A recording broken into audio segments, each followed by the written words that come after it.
everyone. I'm Robbie Young, Vice President of Strategic Growth here at CUInsight, and I'm so excited for the first episode of our very special 4-part series of the CUInsight Network podcast brought to you by TruStage. In today's discussion on the data dividend, turning insights into action, I am thrilled to be talking to Mike Kraus, Managing Director of TruStage Ventures, and Jamie Jackson, CEO of Arkatecture, a TruStage Ventures portfolio company. Welcome to both of you. I would love to jump right in. Yeah, sounds great, Robbie. Great to be here this morning. I love for both of you to really share a bit about your organizations for those who might not be familiar with them. Jamie, if you could tell us about Arkatecture and how you support the credit union community. And then Mike, maybe a little bit about TruStage for our listeners and that may be unfamiliar with all the work you guys do. Absolutely. And thanks for having me here this morning. So yeah, Arkatecture is a data analytics partner built specifically for credit unions. At our core, we believe every credit union should have the same data advantage as the biggest financial institutions without the needs of a budget of a Fortune 500 organization or a massive team of data engineers to get there. We built Arkatechure, which is our end-to-end fully managed data platform designed just for credit unions. Essentially, what we do is we integrate data from the core and all the surrounding systems, clean it, govern it, and turn it into dashboards, insights, and AI-ready data. So teams and organizations can spend less time wrestling spreadsheets and more time helping their members.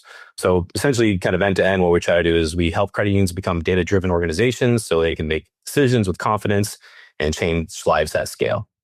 Yeah, great. And I'm Mike Kraus for TruStage Ventures. TruStage, our parent company, is a 90-year-old insurance company. We're based in Madison, Wisconsin.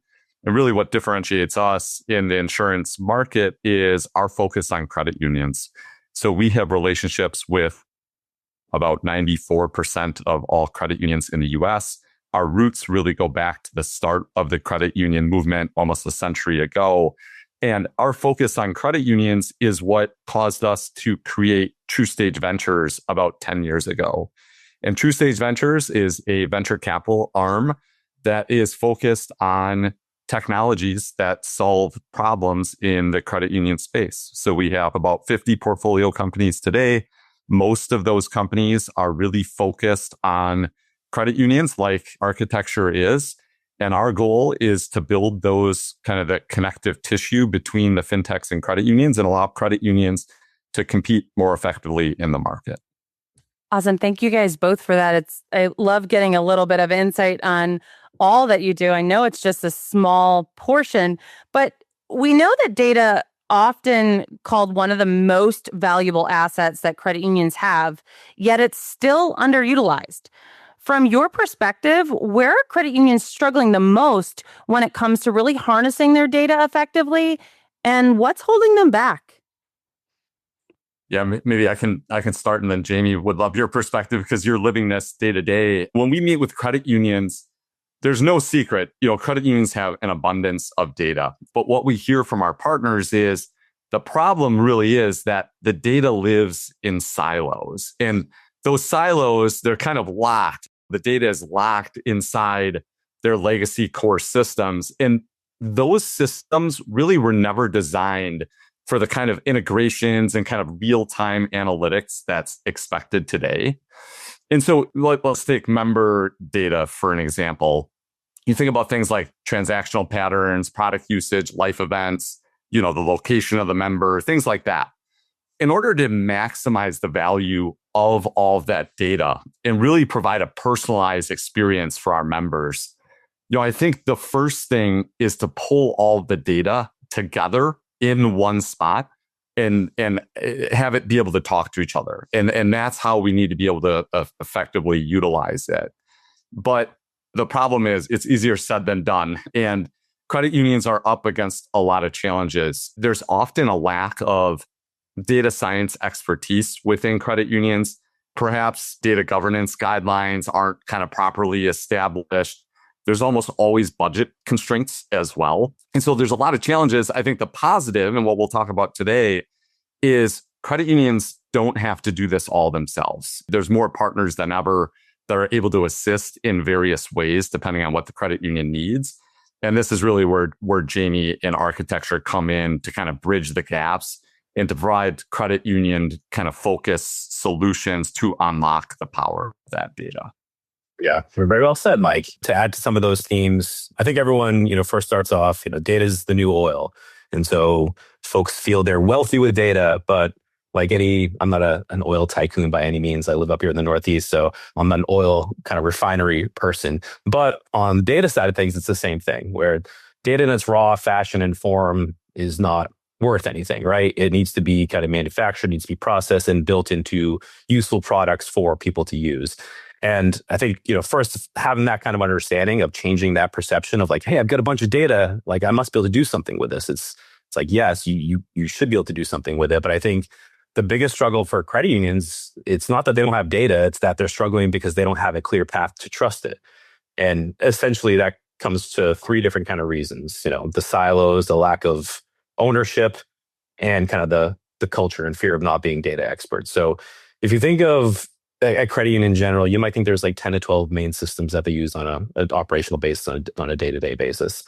Realistically, that might be higher, 20 to 40 to 60 different kind of systems. So exactly that. All these kind of systems are in spreadsheet or in silos, but also kind of the information might be in silos as well. So it's not just the data silos, it's the people silos. So information lives in people's heads as well as it does living in systems. Marketing might know something that lending doesn't. Finance sees something that ops may never hear about. And so without that shared source of truth, the decisions in a credit union are made more on instinct instead of insight. So kind of that first step of collecting and bringing it all together is absolutely kind of fundamentally, step number one. And then, start to get to the lack of clarity around the ownership perspective. People think, dashboards solve problems and dashboards create governance. Dashboards don't create governance, people do. So if no one owns the kind of the definition of a metric, you essentially end up debating numbers instead of acting on them, right? So if you take an organization and assign ownership and align on what the definition is, the culture will shift from what does this number mean to what action are we taking? And I think that's been a big kind of stumbling block for a lot of organizations. It's more of the debate of what is this versus what are we doing with this? And first and foremost, you talk about kind of the skill sets. What's been really cool to watch over the last few years is, I think, really a passion and desire for people to kind of go work in the credit unions. They understand more of the mission and conviction. It's what gets me super excited on a day-to-day basis is helping other organizations that help people and help their membership. But most people didn't necessarily choose the credit union because they love data. They chose that to work at the credit union because they love serving members. So if you can kind of switch that mindset to, I can use data to serve members better, that's when adoption starts to take off. Instead of seeing this as a technology challenge and I've got to learn how to use dashboards, it's no, how do I change the narrative to use data to better serve the members? It's kind of interesting too. One way to kind of spin that is you consider data is the voice of the member, that kind of mindset mentality, how do I help them? How do I get them better? So they need more confidence, more clarity, and more connection around it. And if you think about it, the deepening of the relationship with a member, it's all going to be built off that data. So the silos, breaking those down, the clarity and the ownership, and then the fear of not being data experts. I think that's really three of the kind of main reasons why there's been a struggle to get there. But those are the three areas to help build that trust. So many credit unions have written data strategies, but those never quite seem to make it off the paper they were written on. What does it take to turn data strategy into operational reality that actually drives decision and outcomes? Yeah, Mike, if you mind, I'll kind of jump in there. Yeah. And yeah, there are a lot of data strategies that exist out there. There are some beautiful kind of data strategies on paper, but they stall because the execution requires the three things again: clarity, ownership, and culture. But I always kind of start with the why. What is the why? What is the reason why we are doing this? If you start listing this as a technical list of technical projects, it rarely inspires actual action, right? But if you think of it again, we're using data to help members live better financial lives. People will start to kind of lean in on that. But also another kind of fundamental reason I believe is credit unions will do their strategic planning initiatives on an annual basis or semi-annual basis. And the data strategy doesn't necessarily align directly to that. So I think ensuring that you're aligning your data strategy to your credit union strategy and your mission like this doesn't need to be two different strategies. They should kind of converge together. And then ownership, with accountability. Someone has to be responsible for the moving forward of the strategy every single week. This isn't something that meets with a committee on a quarterly basis. Having a person, a team, a roadmap, and measurable outcomes is important, right? So data governance, the platform, and analytics each need to be accountable leaders. Without ownership, the strategy becomes wishful thinking. And you don't just start going and build a house. My wife might say I might actually do that, so I got to be careful. But you work with plans, you work with, all right, this house serves this purpose. I have 3 children. I need to kind of grow and scale into this. So kind of starting with a plan sometimes seems like the very easy step that a lot of organizations, skip. And then culture, like this has to be top down. This can't be bottom up. This has to start with the C-suite all the way through the organization and really making the impact and driving on that and holding each other accountable there. And oftentimes I think with the first steps out of the gate with a strategy, they might think they have to have like the go boil the ocean or the big bang sort of approach. Whereas kind of organizations that start with small kind of meaningful use cases and then prove those out, you start to kind of build upon momentum and build upon results thereafter. So, I think strategy is one thing, but living it, holding each other accountable for it, but understanding why you're doing it in the first place, to me, that's the most important piece. Yeah, Jamie, you hit it right on the head. I think we always, during credit union land, it feels like there's a lot of kind of analysis paralysis, and we want to do it all. We want to boil the ocean, like you said, but really, let's focus on a use case or two that's going to be meaningful for the credit union. Let's bank those small wins, and then let's expand it from there. It doesn't have to be perfect day one. It rarely is, but let's get some wins and build the momentum, kind of build it into the culture. I think that's absolutely critical when kind of moving from on paper to execution. I'd just say on the investment front, what we're seeing with fintechs too is obviously no secret AI has kind of taken the market by storm over the last couple of years, but AI is only as good as the data that the AI or machine learning is based off of. And so what we're seeing across our portfolio companies on the fintech side is everybody is focused on the data we're capturing. How do you effectively kind of manage that? How do you make sure it's talking to each other? How do you just drive effective outcomes from that? And so it's just as AI has kind of exploded in interest and investment over the last couple of years, we've seen data also just become a huge focus as well. And Mike, maybe we can pull on the fintech thread a little bit more there. Fintechs are often seen as both competitors and collaborators to credit unions. How can fintech partnerships and even collaborations between fintechs themselves help solve data challenges for credit unions? Yeah, I love the question. When I started here at TruStage Ventures about 8 years ago, I remember the first presentation I pulled together, I think it was for a credit union league. It was titled Fintechs, Are They a Credit Union's Friend or Foe? And, thinking back 8 years and looking at how far we've come, it almost makes me laugh because I think credit unions and their perceptions of fintechs have radically changed. Back in 2019, I think there's the Cornerstone Advisors research survey that they do each year. A question was asked by credit union leaders, how important will fintechs be as a driver of growth for your credit union going forward? And in 2019, only 49% of credit union leaders thought that fintechs would be a driver of growth. I think that number's down to like 10 or 12%, if I recall. So I think everyone views fintechs as a powerful collaborator. In reality, I think there's over 10,000 fintechs operating in the US. The vast majority are really looking to partner rather than compete. We hear about some of the competitors out there, the SoFis, the Chimes of the world. Those are the ones making headlines. But the vast majority of fintechs are really looking to partner. And the benefit that credit unions have and why the partnerships can be so powerful, the credit unions have trust, they have relationships, they have the community ties. The fintechs can bring agility, they can bring modern infrastructure, analytic capabilities when it comes to data. And so it's really a perfect match and why we're so excited about it at TruStage Ventures. When it comes to data specifically, Jamie can talk more about this, but fintechs can really help credit unions in a wide spectrum of ways. So it could be, maybe just a few hours of professional service consulting to kind of get things in order, make sure they're on the right track, all the way up to the full scale data warehouse, analytics platform, ongoing consulting, and really kind of building out that partnership. And I think the benefit of working with a fintech partner in this space is when you think about the time to deployment, the execution risk, the fixed cost investment, they're all typically a lot lower in partnering than building yourselves. And I know we have plenty of credit union partners that they want to build everything. They want to own it. They want to customize it. They feel they know their member the best or their employees, and they want to own it. And building is always okay if the credit union has the expertise and the financial ability to do that.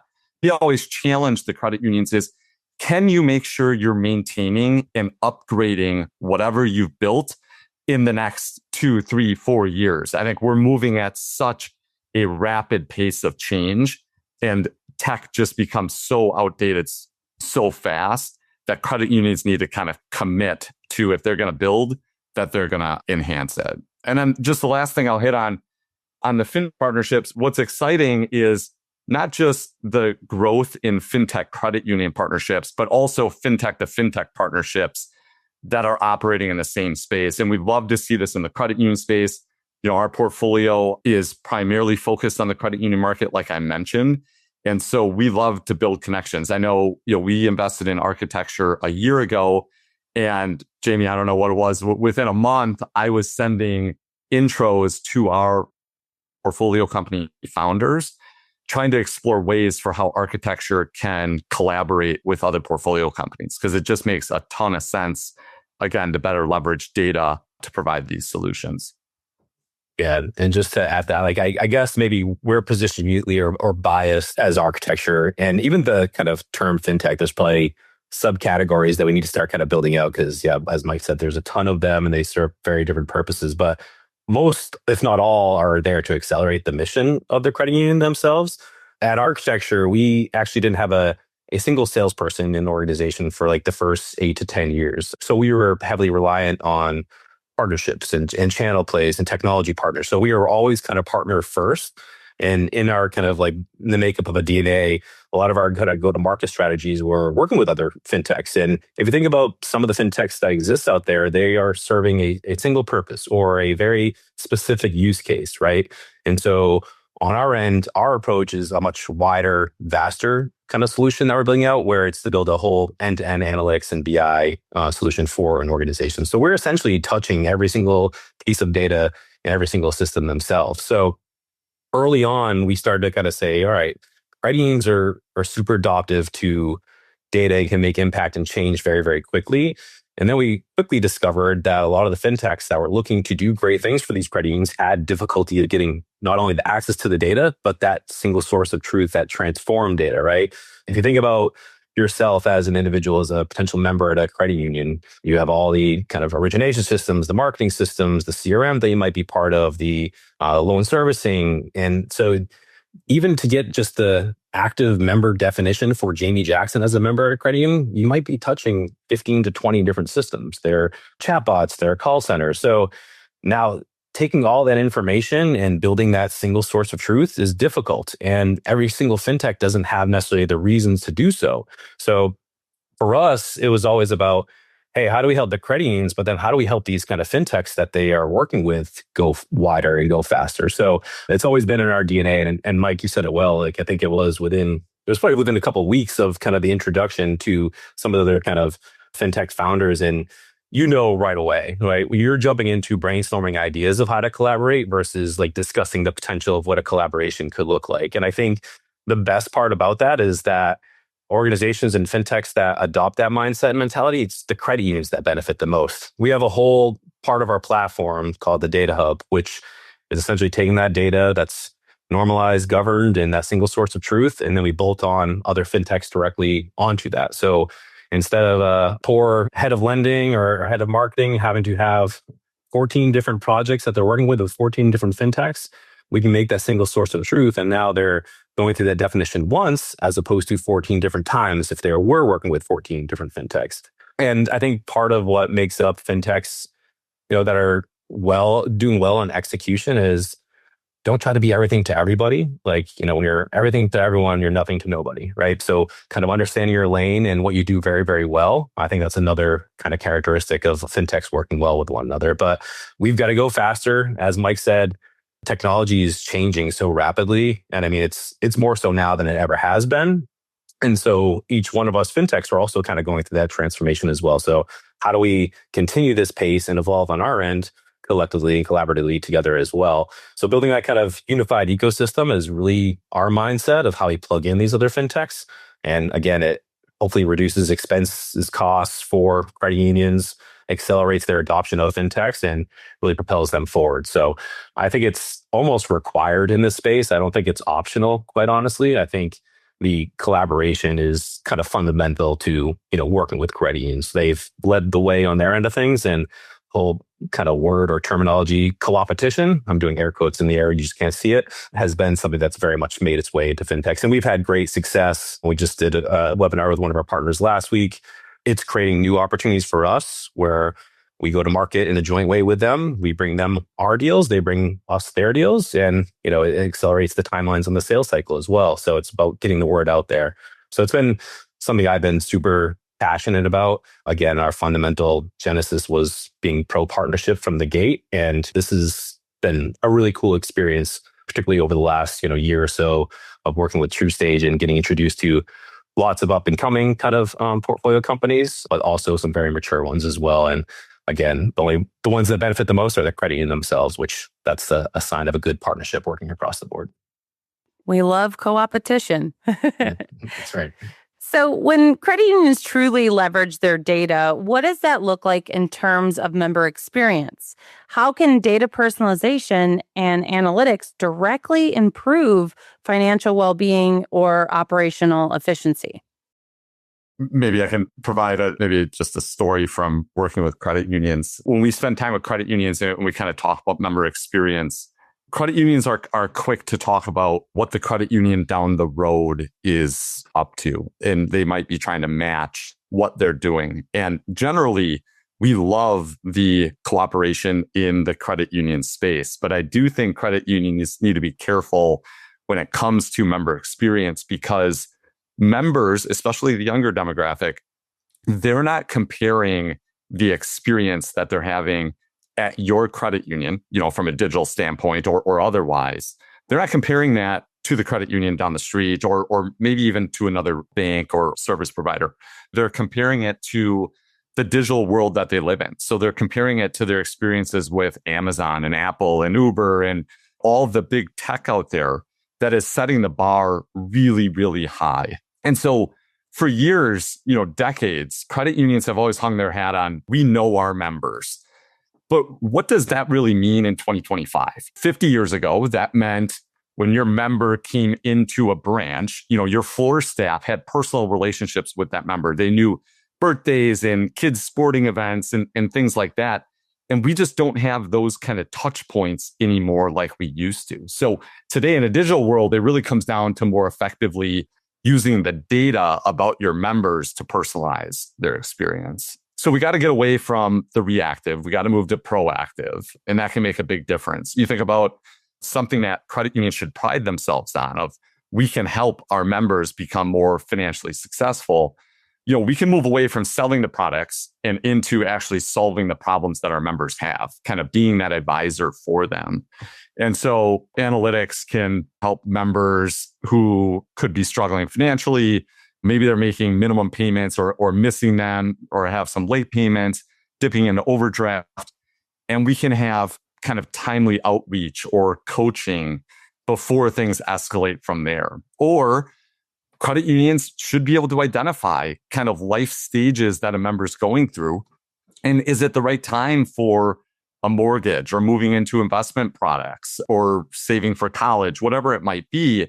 Those are just examples of where better utilizing data can have a kind of more tailored member experience, which makes the member truly feel like the credit union knows them. Man, I think I just made myself dizzy, like nodding my head with everything you just said, Mike. So, very well said. And, To even just kind of summarize it to me, it's like, all right, if the outcome is the member feels like they know me, they help me, they look out for me, right? This is the trusted kind of partner that they're financing with. They're doing all their important life milestones with them. And I think if those that do it well, that's what the member sees, is that trusted partner that's looking out for them. And then the credit union side of things, and their kind of version of that is, we're making decisions on insight instead of intuition, which they've had to historically in the past. And those are great examples, right? Somebody walks into the branch, is feeling stressed out about their finances, and typically what has to happen is the teller or the associate has to, instead of asking them the full picture and getting an understanding of what's going on, they already have that full picture defined, right? Where they get to see the spending patterns, their loan history, or upcoming milestones that they might have. So they go from, how can I help you, to like, hey, I noticed your loan is almost paid off. Here's a plan that can save you X amount of dollars a month and this year, and help like maybe build your credit at the same time. The word personalization, I think, has been used so aggressively. And it's like, all right, is it personalization or is it advocacy? Because if we can switch it to the perspective of advocacy, it's based off that personalization. So I think it's that shift in that mindset, and those organizations that are doing that proactively. Like, banking isn't fun, but if you have a trust and if you really think that they understand and know you, that goes so far in this space, right? And so the real ROI of data is a stronger relationship. That's fundamentally what the outcomes should be, and particularly in the credit union world. So I think those that have that member experience and that kind of credit union experience, those two aspects, those are the ones that are doing this effectively and that are doing it the right way. So if we look 5 years ahead, what does success look like for data-driven credit unions? And what will separate the ones that capture the data dividend from the ones that get left behind? I mean, I think honestly, it'll be the institutes, the credit unions that treat this not as a technical initiative, but as like a strategic advantage in a cultural shift and a cultural mindset. I think those are within the next 5 years where the true data dividend pays off. And what do they do to kind of get there, right? What are the kind of fundamental building blocks to kind of get there? We've talked a little bit about it. Building a single source of truth, not like 118 spreadsheets or a siloed system. Make sure the data is clean, governed, and accessible to every decision maker. I think another aspect is kind of operationalizing insights, not just analyzing them. It was a great CFO that this was during a very elongated sales process where we're doing our kind of final executive presentation. And she looked at me and she goes, Jamie, you're going to eliminate all the excuses of why we can't do what we want to do. But then what? And in my head, I was like, that's a very interesting question to ask. But what she was really being was vulnerable, because they've had the excuses of not being able to make informed decisions. So where do they start? I think a lot of credit unions struggle with that. They aren't thinking about, what will we do with this if I knew this? And that's a key piece that I think the successful ones in the future will be doing, is like, how do we take these insights and operationalize them? Democratization of data, I don't really like that term, but the spirit behind it is a good one. Not everyone's a data builder, and not everyone knows how to build reports or dashboards. We're getting more into a ChatGPT sort of way to interact, and conversational, AI to interact with data. But really getting away from like, hey, I've got to ask IT for a report, like, to, hey, how am I kind of driving my own day-to-day aspects of operations? And one way I think organizations, we always assume that we know as data people, like, hey, they work in this department, they must need X, Y, and Z, versus go sit with them and do a day in the life of. You'll start to understand what kind of all the manual steps they kind of go into, what sorts of questions that they're getting, and really kind of building a plan to upgrade them through that day in the life of the experience. But really, everyone in the organization should be able to kind of access data and be able to make decisions themselves. And then just measure outcomes, like not just activity. Oftentimes, that gets lost in the mix, is like, how many dashboards did I build? What insights did I glean? But really, it's all about the outcomes. The outcomes are what matter. So dashboards are great, but dashboards that drive loan growth, deposit growth, improve kind of financial well-being, like, that's the difference. So the ones that get left behind will struggle because, not because the technology didn't exist, but because the culture didn't shift. We talked about that, pretty extensively through this conversation as well. And then really, it just comes down to a deep trust with the data, with the culture, with the organization, and then ultimately with the member understanding that they're being seen and heard and known on that front. So the good news is, this doesn't, like Mike said, there are a bunch of different kind of partners out there to help, a bunch of fintechs. We're here to help credit unions kind of get through that process as well. So it's not a lack of opportunity, but it just kind of comes down to that strategy and the ability to execute on it.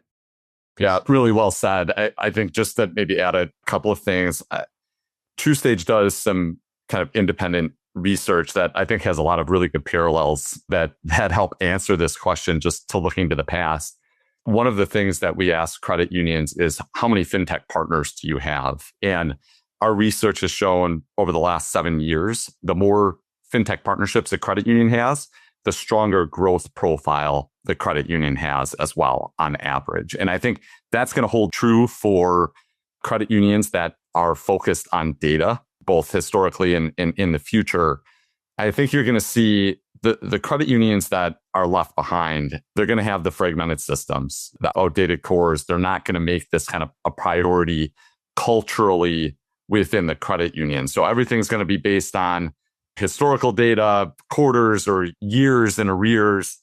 The ones that will be successful, Jamie hit all of these, but the data is going to be embedded in their culture. There's going to be this focus on member experience. And then I think really importantly, there's going to be a strong fintech partnership model. So credit unions are going to be able to kind of have a willingness to leverage fintech partners for specific aspects of their business where helpful. And I think that openness and kind of, the vulnerability again, as Jamie was saying, is, hey, what do we do well, but what don't we do well? And where could we use help? The ability to raise your hand and to go find those partners that can solve those problems, I think will be critical for credit unions in the coming years. Awesome. Well, thank you, Mike and Jamie. I really enjoyed the conversation, and I know our audience really appreciates all those insights. I really look forward to the next one, and thank you all so much for our listeners for tuning in today.